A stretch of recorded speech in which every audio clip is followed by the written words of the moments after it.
जय श्री गुरु। प्रिय श्रोताओं, आज आप सुन रहे हैं वाल्मीकि रामायण का भाग 148 तथा उत्तरकांड का भाग 12। पिछले भाग में आपने सुना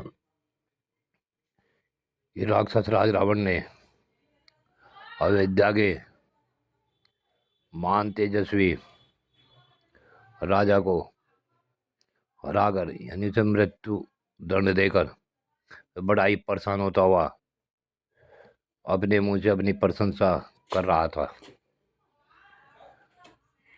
और इधर उधर घूम रहा था। अभी से आगे की कथा इस अगले भाग में सुने, भाग 148 में। अगस्त जी कहते हैं कि रघुनंदन, जब राक्षस राज रावण मनुष्य को भयभीत करता हुआ पृथ्वी पर विचर रहा था, उसी समय नारद मुनि ने रावण से भेंट की और उससे कहा कि उत्तम कुल में उत्पन्न होने वाले महाराज राक्षस राजा रावण, ठहरो, यह तुम क्या कर रहे हो? यह तो बहुत ही गलत कार्य है। इस समय मैं तुम्हें जो बता रहा हूं उसे ध्यान से सुनो। देवता, दानव, दैत्य, यक्ष, गंधर्व और राक्षस भी इसे नहीं मार सकते। ऐसे विख्यात वीर होकर भी तुम इस मनुष्य लोग को क्लेश पहुंचा रहे हो। यह कदापि तुम्हारे योग नहीं है। यह लोग तो यूं ही भूख, प्यास और जरा आदि से अक्षीण हो रहा है तथा विषाद और शोक में डूबकर अपनी विवेक शक्ति खो बैठा है। देव के मारे हुए इस सत मृत्यु लोक का ये तुम विनाश न करो। हे महाबाहु, तुम्हें इन मरे हुए को मारने से क्या लाभ है? यहाँ तो पृथ्वी पर सभी निवासियों का वध होगा। यहाँ के प्राणी मृत्यु का अधीन होने के कारण स्वामी मरे हुए हैं। फिर इन मरे हुओं को तुम मारने में तुम्हें क्या लाभ है? तब रावण ने नारद मुनि से पूछा, हे महर्षि, आप देवताओं, गंधर्वों के लोक में विहार करने वाले हैं। युद्ध के दृश्य देखना आपको बहुत प्रिय है। मैं इस समय दिग्विजय के लिए रसातल में जाने को उद्यत हूँ। यह सुनकर नारद मुनि बोले, हे शत्रुसूदन, यदि तुम रसातल को जाना चाहते हो तो इस समय उसका मार्ग छोड़कर दूसरे रास्ते से कहाँ जा रहे हो? नारद जी के ऐसा कहने पर दशमुख रावण शरद ऋतु के बादल की भांति उज्ज्वल हास भी करता हुआ बोला, देवर्षि, मैंने आपकी बात स्वीकार कर ली।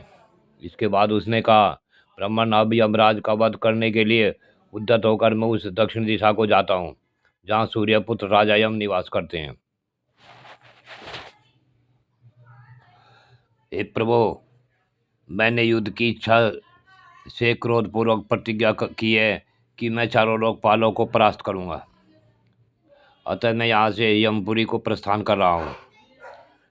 ऐसा कहकर रावण अपने मंत्रियों के साथ दक्षिणी दिशा की ओर चल दिया। आयु क्षीण करने होने पर जिनके द्वारा धर्मपूर्वक इंद्र सहित तीनों लोकों के चराचर प्राणी कलेश में डाले जाते हैं, दंडित होते हैं, वे काल स्वरूप यमराज इस रावण के द्वारा कैसे जीते जाएंगे?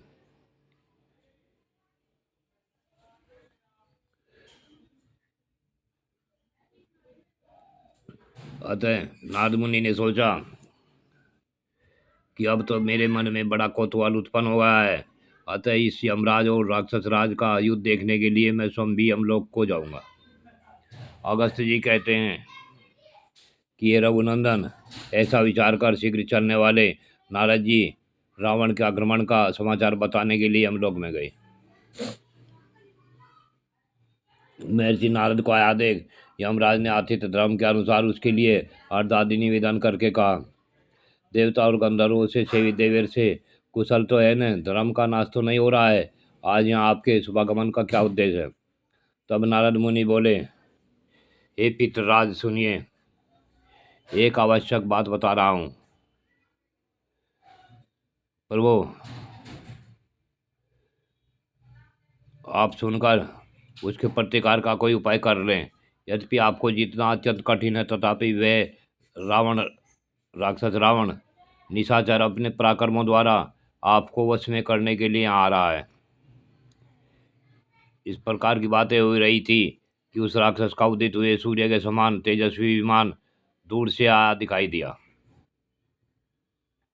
महाबली रावण पुष्पक विमान की प्रभागे से उस समय प्रदेश को अंधकार सुन करके अत्यंत निकट आ गया। महाबाहु सुग्रीव ने यमलोक में आकर देखा कि हम बहुत से प्राणी अपने अपने पुण्य तथा पाप का फल भोग रहे हैं। उसने देखा कि किन्हीं को कीड़े खा रहे थे और कितनों को भयंकर कुत्ते नोच रहे थे। किन्हीं को बारंबार रक्त की भरी हुई वैतरणी नदी पार करने के लिए विवश किया जाता था।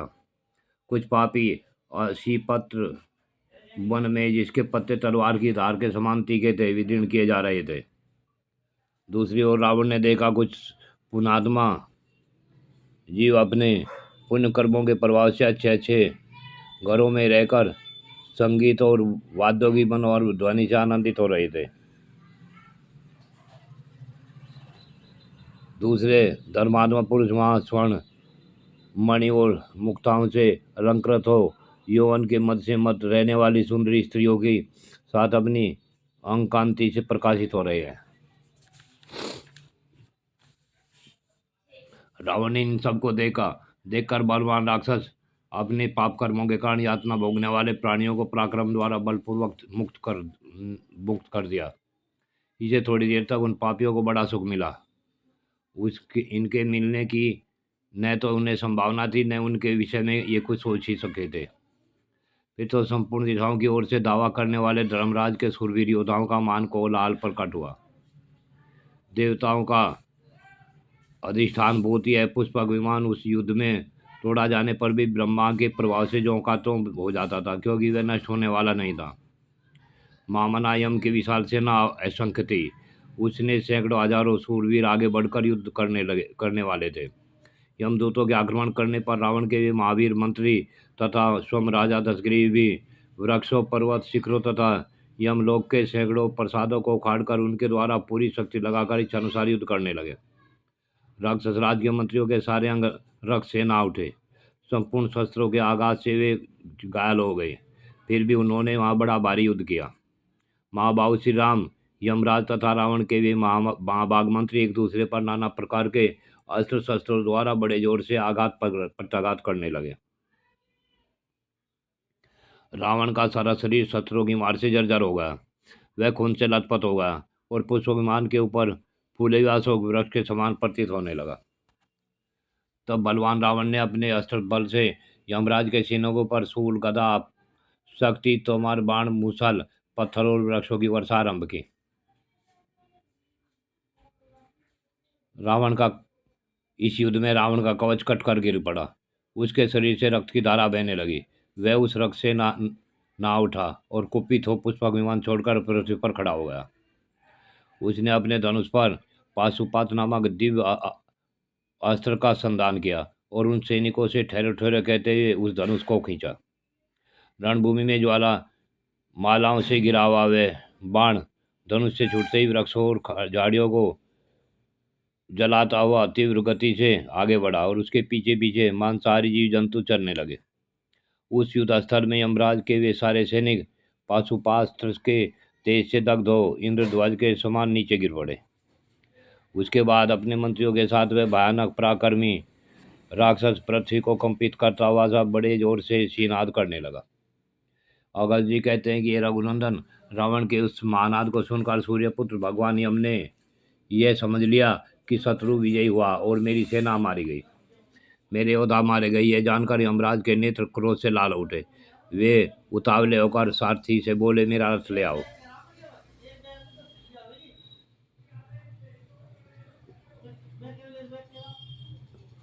जब वह रथ आ गया तो माँ तेजस्वी हम देवता उस रथ पर आरूढ़ हुए और उनके आगे प्रास और मुदगर हाथ में लिए हुए साक्षात मृत्यु देवता खड़े थे। उनके पार्श्व भाग में कालदंड मूर्तिमान होकर खड़ा हुआ, जो उनका मुख एवं दिव्य आयुध है। वे अपने तेज से अग्नि के प्रज्वलित हो रहा था। समस्त लोगों को भय देने वाले साक्षात काल को कुपित हुआ देख तीनों लोगों में हलचल मच गई। तदंतर सारथी ने सुंदर कांति वाले घोड़ों को हाँका और वह रथ भगवान भयानक आवाज करता हुआ उस स्थान पर जा पहुंचा जहां राक्षस राज रावण खड़ा था। इंद्र के घोड़ों के समान तेजस्वी और मन के समान शीघ्रगामी उन घोड़ों ने यमराज को अक्षण भर में उस स्थान पर पहुंचा दिया जहां युद्ध चल रहा था। मृत्यु देवता के साथ उस विकराल रथ को आया देख राक्षस राज के सचिव सहसा यहाँ वहां से भाग खड़े हुए,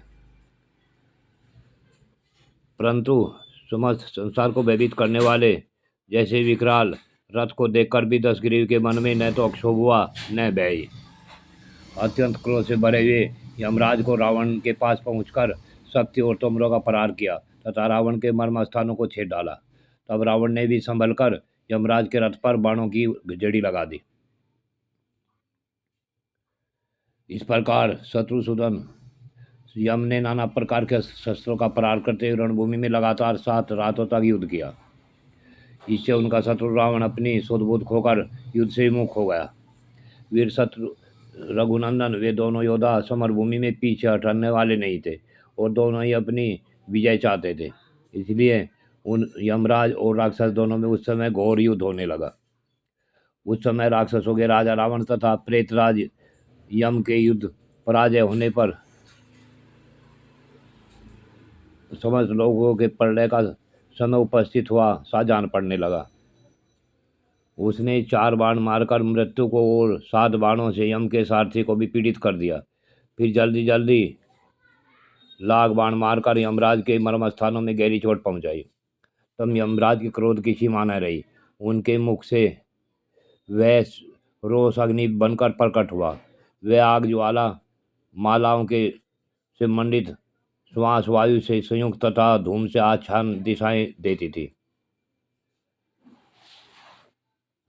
तत्पश्चात मृत्युदेव ने अत्यंत कुपित होकर व्यवस्थ यम से कहा, आप मुझे छोड़िए, आज्ञा दीजिए, मैं सम्रांगण में इस पापी राक्षस को अभी मारे डालता हूँ।